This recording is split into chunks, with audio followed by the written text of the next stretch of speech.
en estos momentos al querido Ricardo Sevilla, periodista de larga trayectoria, columnista, escritor, el terror de la fachiza en antes Twitter, hoy X, y orgullosamente miembro de esta familia sin censura. Ayer el obradorismo, el sheinbaumismo,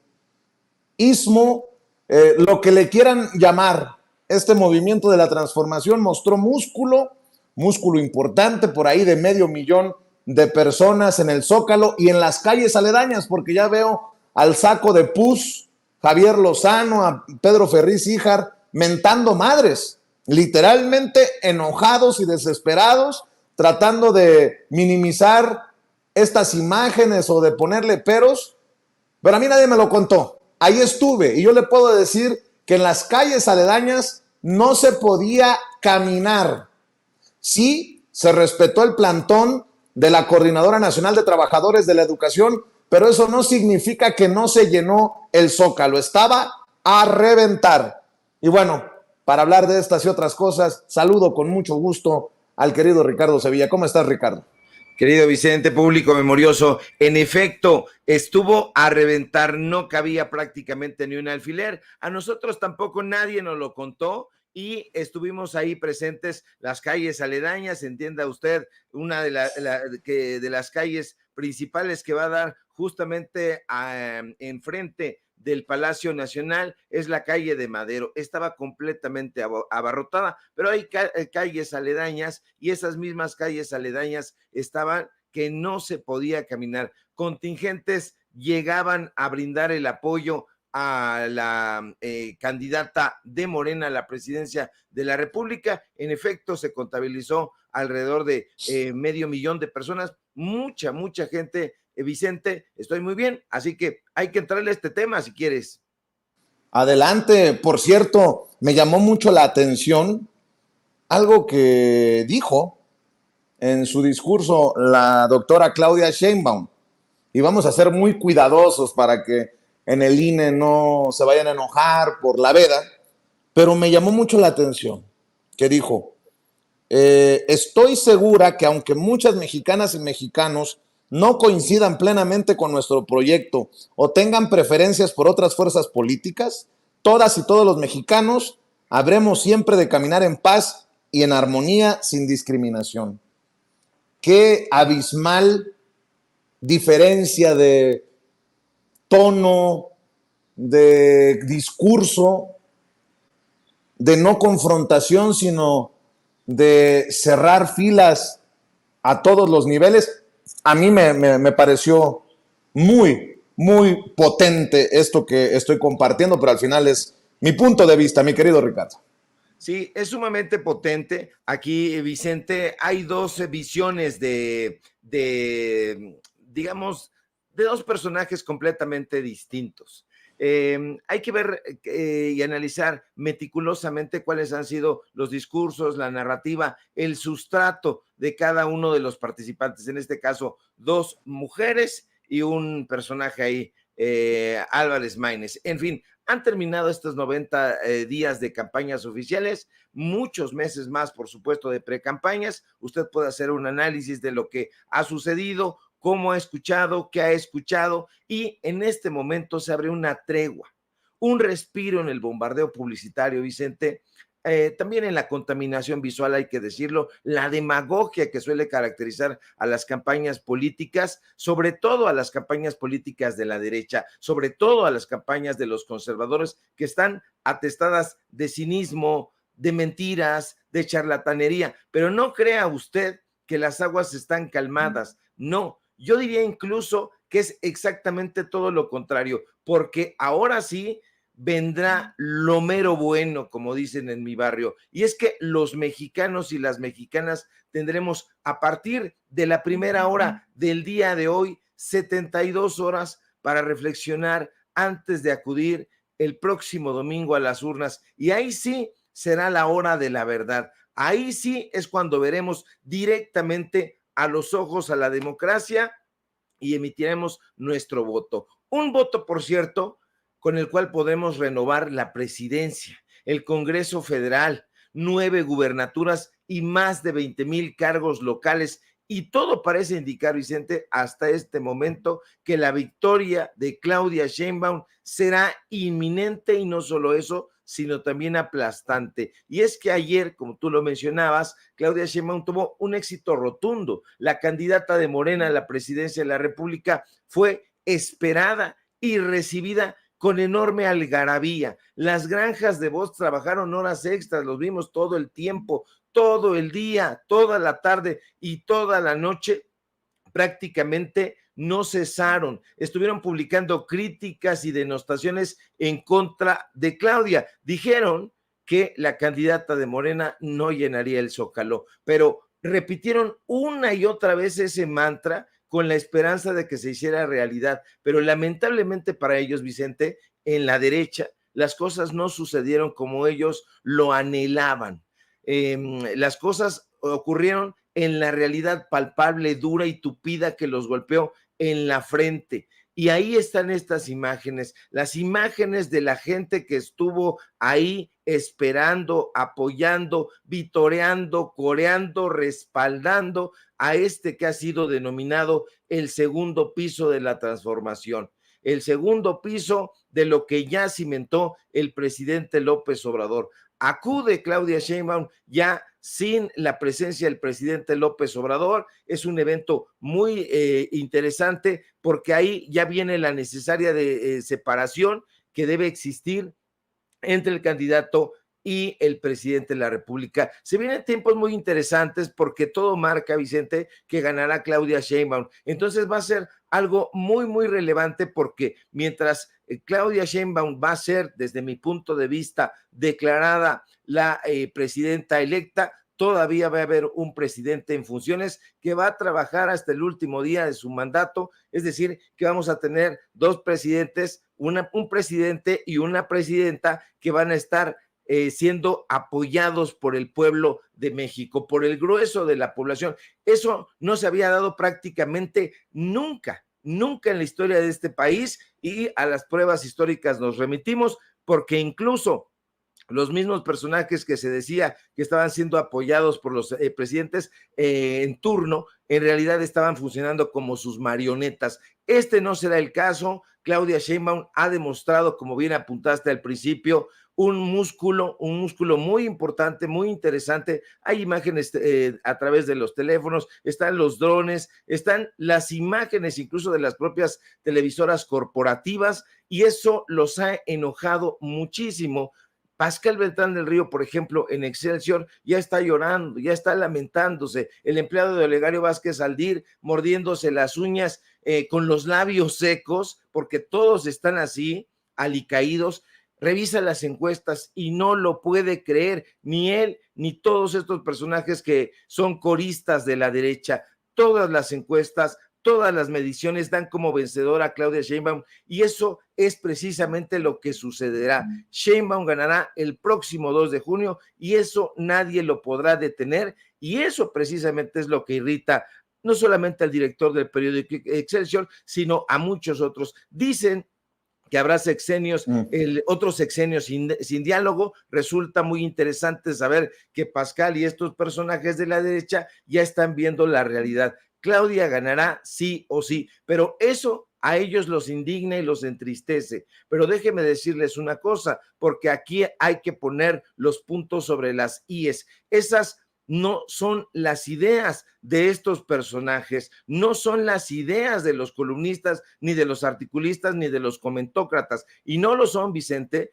porque Pascal, al igual que otros periodistas corporativos, no escriben ni publican lo que piensan ni lo que sienten. Pascal, al igual que Sergio Sarmiento, al igual que Carlos Loret de Mola, al igual que Ciro, que López Dóriga, redactan y publican obedientemente y sin chistar lo que sus jefes y sus patrones les ordenan. Así de simple, así de categórico, pero la realidad, insisto, Vicente, los ha golpeado tan duramente que hoy sale incluso la revista Letras Libres, hacen una entrevista, yo me imagino que el día de ayer la publican hoy, pero ahí está Leoncito Krause entrevistando a su papá. Así que un tema muy interesante. Oye, Ricardo, ya es el colmo, ¿no? O sea, a ver, ¿Qué piensa el gran intelectual Enrique Krause? Déjame te contesto, hijo. O sea, parece un chiste, pero no es un chiste, ¿no? O sea, el hijo entrevistando al papá y en el espacio de letras libres. O sea, pinche cochinero ahí. En fin, Ricardo Sevilla, no sé qué piensas. De hecho, ayer te lo iba a proponer el tema, pero vi que te adelantaste por eso te odian, maestro. Vi que ya publicaste en X, en redes sociales, en Twitter, una opinión acerca de este caso lamentable de periodismo filial, no sé cómo llamarlo. Papi, ¿me das una entrevista? Claro, mi hijo, faltaba más. Tú sabes que todo queda en familia. Leoncito entrevistando a su papá, el ingeniero concediéndole una entrevista a su primogénito. Les llaman entrevista de lucimiento, pero esta es una entrevista de cachondeo. A ver, suéltela, David. ¿Qué quieres que tengan en la conciencia, en la mente, los votantes el 2 de junio, sobre todo los más jóvenes? Una cosa que te gustaría que tuvieran en la mente a la hora de votar. Que recuerden lo que vivieron en el COVID. Jóvenes,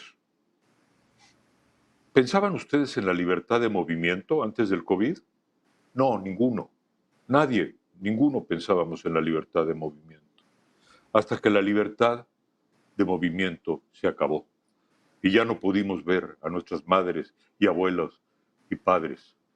Y por 15 interminables meses no obtuvimos libertad de movernos. Y entonces apreciamos la libertad de movimiento. Pues lo mismo digo para la libertad de elección, para la libertad de pensamiento. La libertad, como el aire, a veces solo se aprecia cuando se pierde. Y cuando se pierde solamente piensa uno en una cosa, recobrar la libertad. La libertad en México está en juego. La libertad de votar está en juego. Si el INE es capturado, si la Suprema Corte es capturada, si el Instituto de Transparencia es destruido, esta puede ser la última elección abierta de México por mucho tiempo. Habremos perdido la libertad democrática. Eso es lo que está en juego.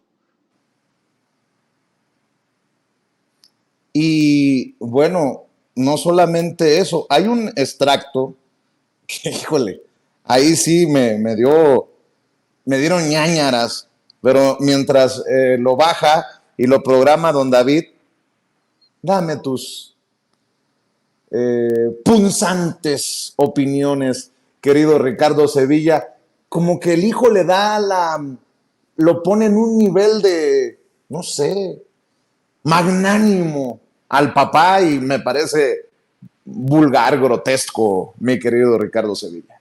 Ya no me estés albureando, mi querido Vicente, diciéndome ese tipo de cosas, porque las ñáñaras es una picazón en la coliflor. Entonces, eso es lo que sintió precisamente Enrique Krause. Se ve muy mal, Enrique, la verdad, en esta entrevista. Se ve desaliñado, muy raro. Enrique Krause siempre se ha comportado como una especie, pues un tipo fifí, se ha comportado, ha querido adquirir el comportamiento de una suerte de gentleman inglés, pero en esta ocasión están ya no solamente desesperados. Fíjate nada más, estos personajes estaban beligerantes, estaban, perdón por la palabra, lo voy a decir así abruptamente, estaban emperradísimos, pero hoy les ha caído un balde de agua fría. Enrique Krause sale prácticamente desaliñado, sin bañarse, se ve inmediatamente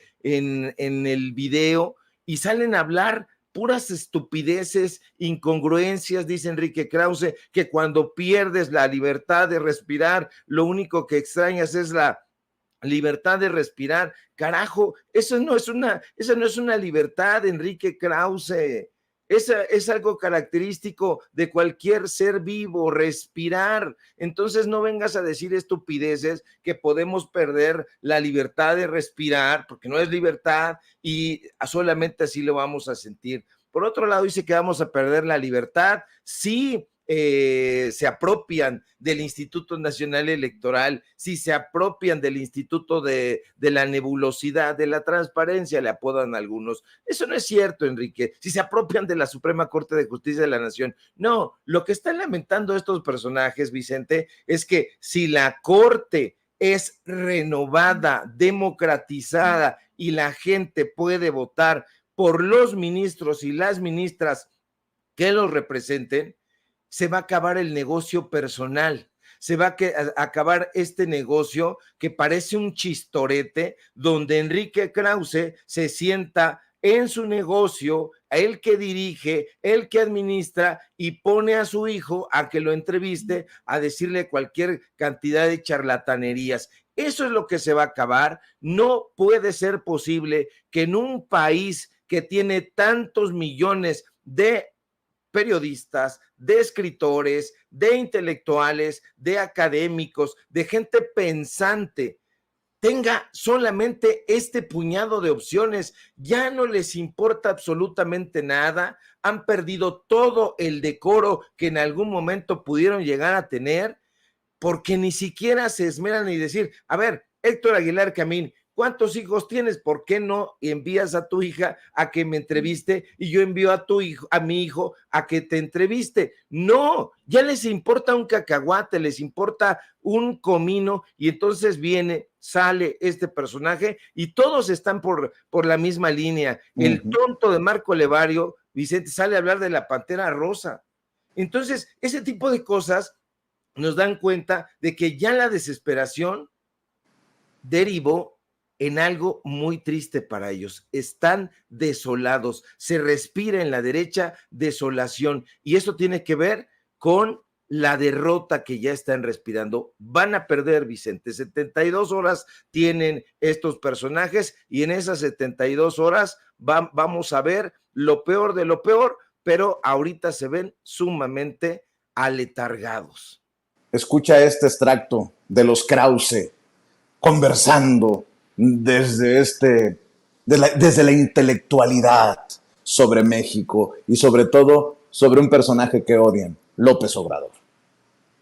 ¿Qué viste en López Obrador, en su biografía hasta ese momento, que te animó a escribir El Mesías Tropical? Yo sentí el gran riesgo que corría México en caso de que López Obrador llegara al poder. Yo observé su vida, lo conocí 3 o 4 ocasiones, leí sus libros, reflexioné a conciencia y llegué a la conclusión de que había un personaje muy distinto a muchos otros en la historia mexicana, e incluso presidentes distintos, porque eran en general presidentes institucionales. Yo aquí vi la figura de un caudillo populista autoritario y me preocupó mucho. Y por eso, como una llamada de atención, una señal de alerta, me encerré a publicar, a escribir. ¿Crees que López Obrador te ha dado la razón? Sincera y desgraciadamente sí. ¿Cómo me hubiera gustado equivocarme?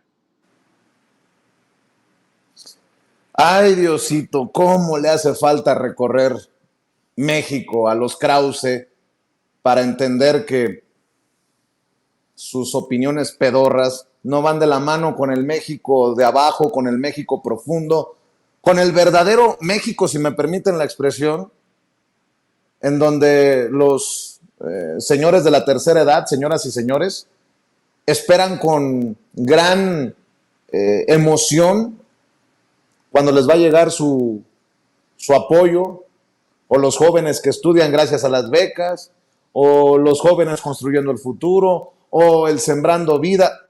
Es que es muy fácil desde la comodidad de sus residencias machuchonas decir estas cosas. Apaguen las cámaras, las luces, y vámonos a otra cosa, mi querido Ricardo. Dicen los Krause que López Obrador es malo de Malolandia y que lo confirmó en estos años gobernando México. Sí, dice eso y dice muchísimas cosas más. Y fíjate que me llama la atención esto que dice Enrique Krause, porque viene de la mano con aquello que Héctor Aguilar Camín decía en estado etílico hace apenas semana y media.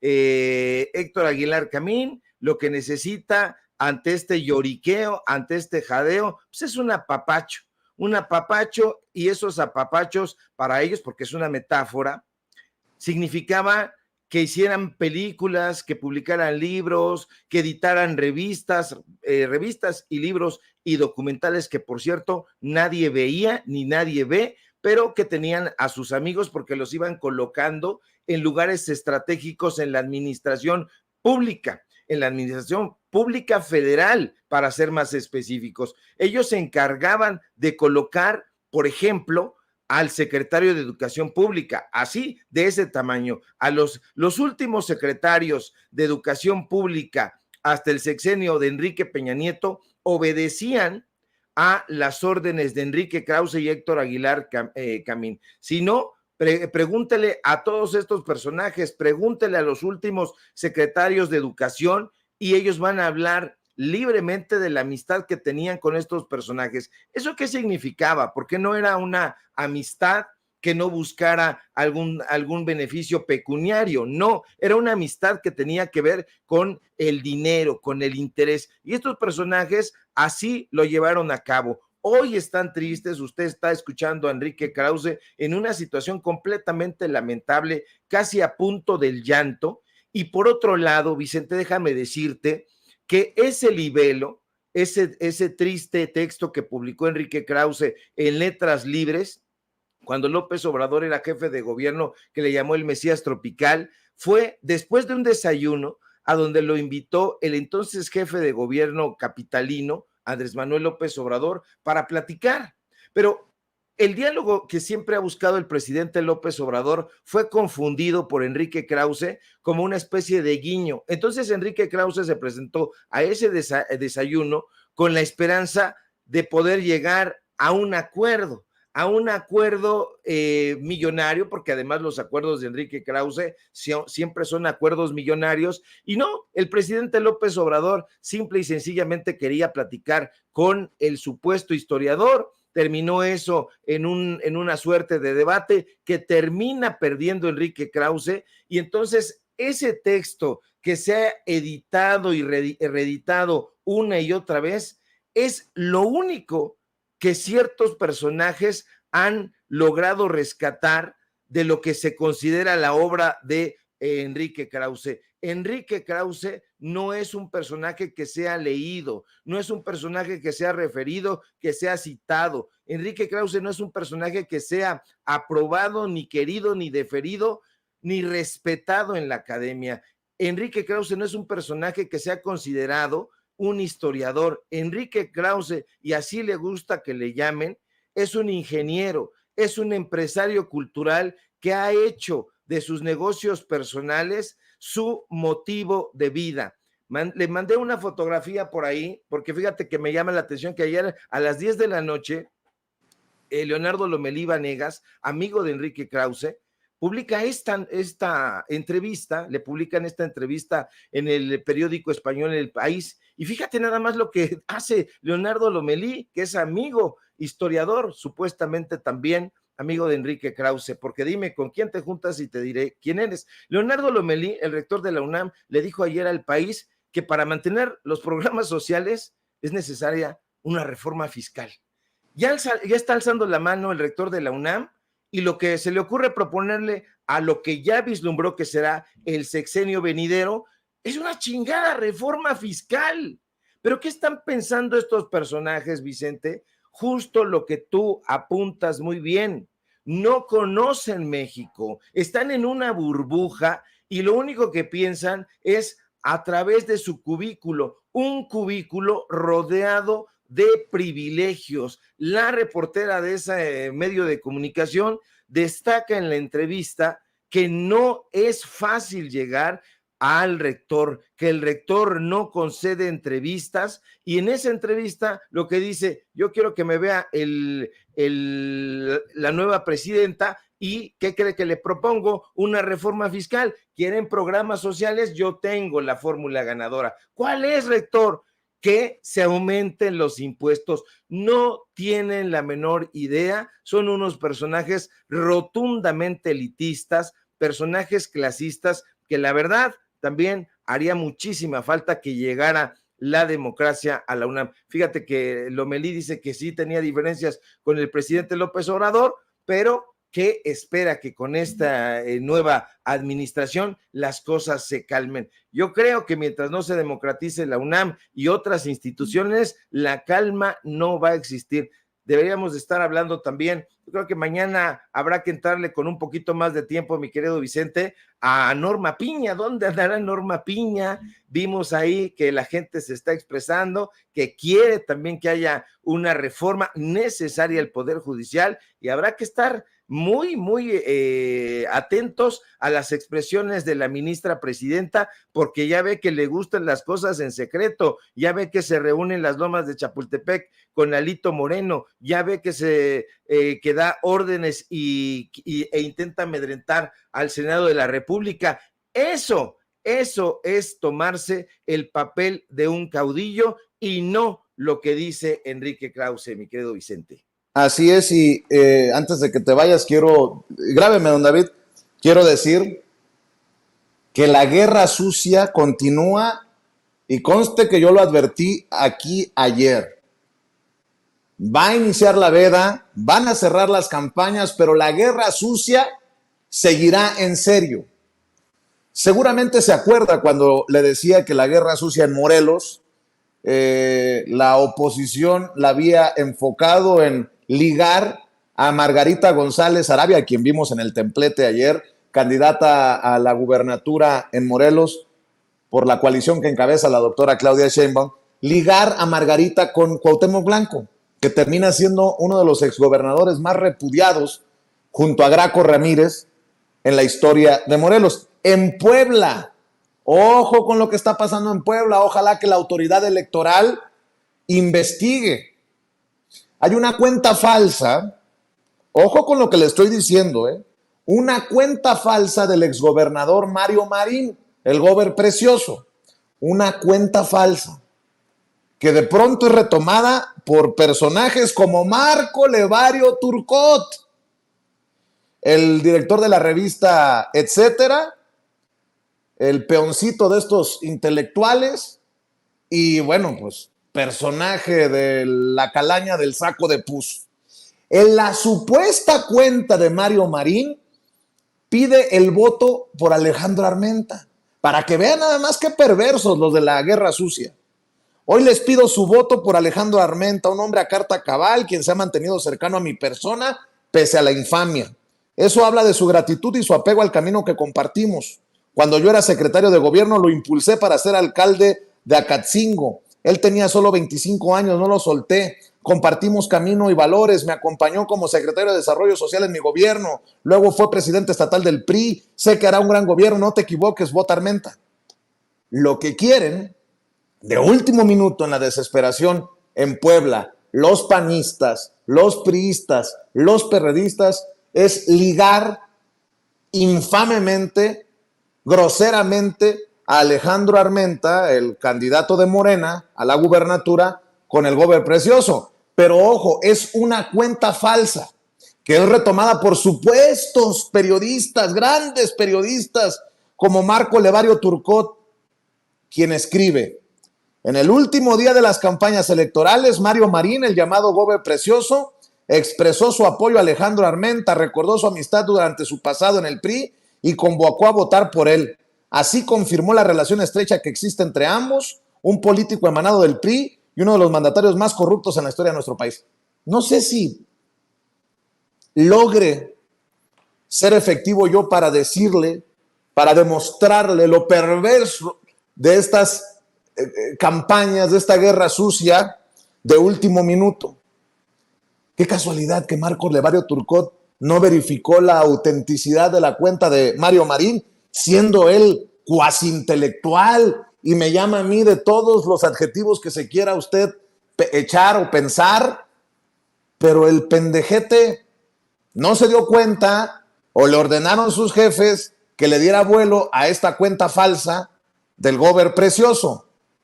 ¿Voy bien o me regreso, mi querido Ricardo Sevilla, para cerrar?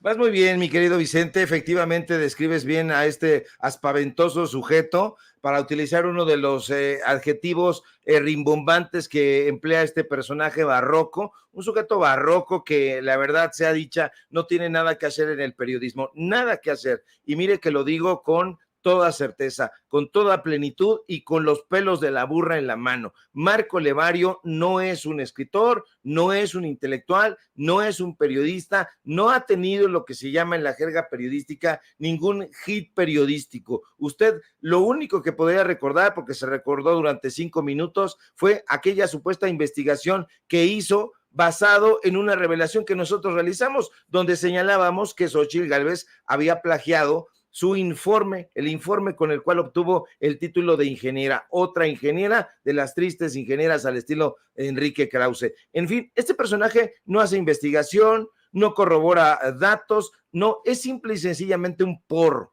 es un golpeador, es un sujeto que alquila su pluma y su lengua barroca al mejor postor. Es así como él se anda paseando por el mundo, es así como él se anda paseando en Cuba, critica mucho al régimen cubano y anda paseando por allá, empedándose en la bodeguita del medio. En fin, muy sus asentaderas pateadas, dirían aquí en mi barrio, pero lo cierto es que no me gustaría que usted o la gente que conoce esté desprevenida y que este sujeto los vaya a pillar desprevenidos, porque está compartiendo esta información, Vicente, a sabiendas de que el perfil es falso. Yo estoy completamente boquiabierto porque estos personajes ni siquiera se han puesto a pensar en la magnitud perniciosa de sus actos, porque ellos saben perfectamente que esa cuenta es falsa, como muchas informaciones que están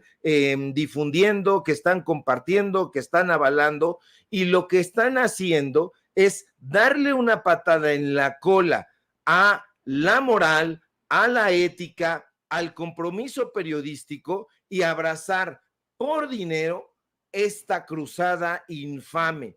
Antes, por lo menos los viejos saurios del periodismo hacían un esfuerzo, trataban de poner un poquito de rubor, un poquito de maquillaje a todas estas invenciones, pero estos sujetos, Vicente, ya no están en ese nivel, están en el subsuelo y desde ahí están operando, mintiéndole descaradamente al pueblo de México. Por fortuna, la mayoría de las personas dicen, ya conocemos a este sujeto y a todos estos que se graduaron en el curso de montajes que imparte Carlos Loret de Mola desde el medio de desinformación Latinus. Así que yo lo voy a invitar ya para cerrar a que no se desinforme, como apunta Vicente Serrano.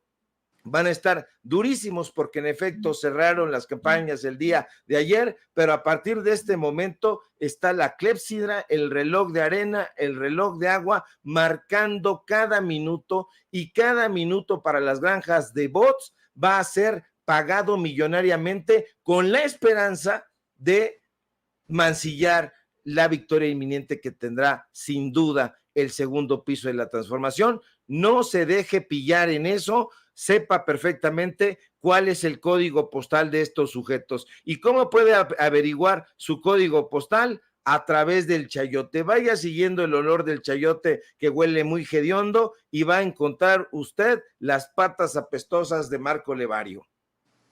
Pues ya lo dijiste todo, mi querido Ricardo Sevilla. Ahora sí te soltaste la greña. Mi querido Ricardo, ¿por qué no cerramos invitando a la audiencia a tus trincheras independientes, maestro? Claro que sí, mi querido Vicente, público memorioso, síganme por favor. Mira, ya estoy mandándole abrazos antes de tiempo, hasta parece que está esto así medio, híjole. Le mando un abrazo, síganme por favor en mis redes sociales, en X, @SevillaCrítico, en Facebook, Ricardo Sevilla, así nada más. Síganme en paralelo24.mx, en los datos duros. Hoy tenemos informativo en punto de las 9 de la noche y por supuesto aquí en La Familia Sin Censura, donde nos dejan lucir nuestro jaguar. Miren nada más, ya para presumírselo, ahí está el jaguar, me lo acaban de regalar, así que me gustó mucho y me lo puse. Te mando un fuerte abrazo, querido Vicente, y estamos pendientes a la información. Te mando un abrazo, Ricardo Sevilla. Gracias, maestro. Estamos al pendiente precisamente de los datos duros en la X, antes Twitter. Y ya llegaron